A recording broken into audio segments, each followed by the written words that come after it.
Hey, everybody, welcome back to EMS One News and Insider Analysis. Ed Bauter and Dan Schwester here from the Overrun. Danny, today we have a story out of Baltimore where bystanders are not as likely to perform CPR as the national average.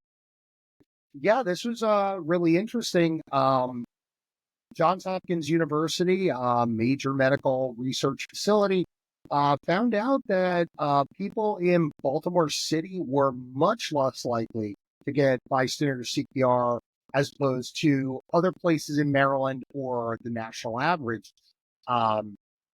This is kind of concerning because if you have a cardiac arrest in Baltimore, somebody may not be helping.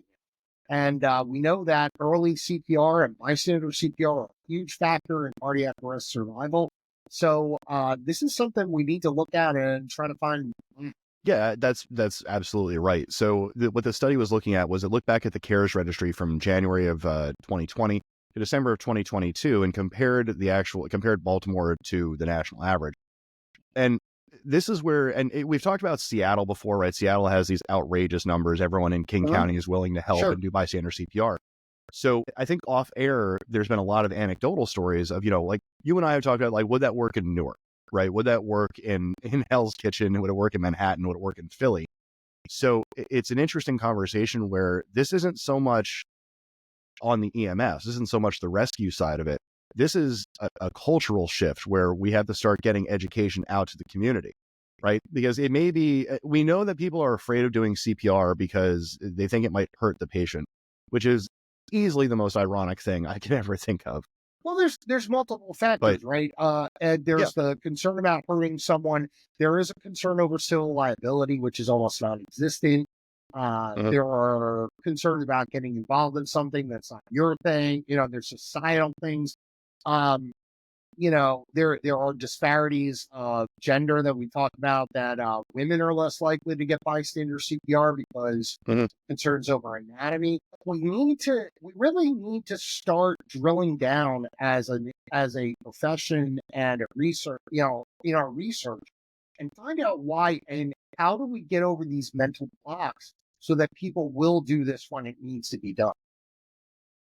Yeah, and that's one of the important things, right? Is this a lack of will or is it a lack of education of the population writ large, right? It's very easy for us to say that we have to increase bystander CPR, but if we're not taking the initiative to talk to bystanders and encourage them to do CPR, whether it's going over the logistics of doing CPR, right? How you actually do hands-on CPR, where the AEDs are in the city, or are we having more of a problem not communicating that, like, you can't hurt someone further by doing CPR.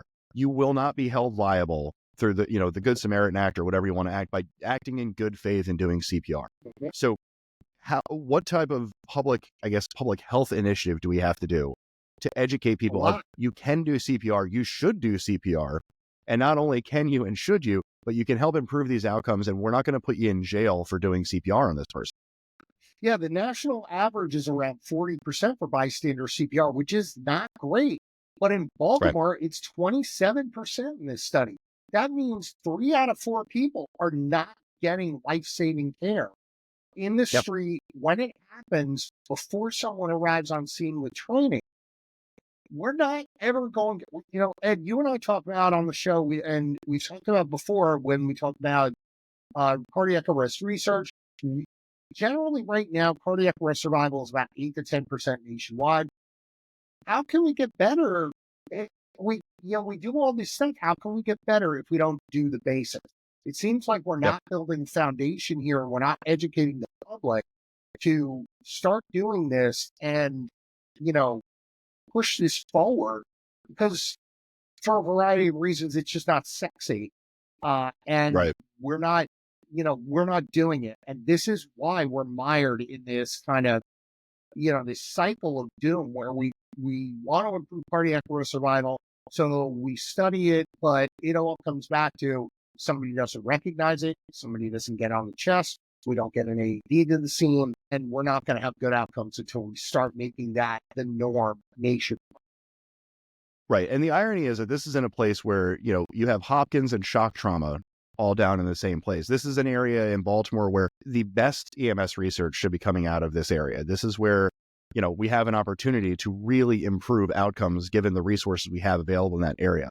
Let us know what you guys think. For EMS One News and Insider Analysis, Ed Bauter and Dan Schwester from the Overrun. Check us out on YouTube, Spotify, and Apple Podcasts, and wherever you get all of your FOAMed EMS information. We will talk to you next time.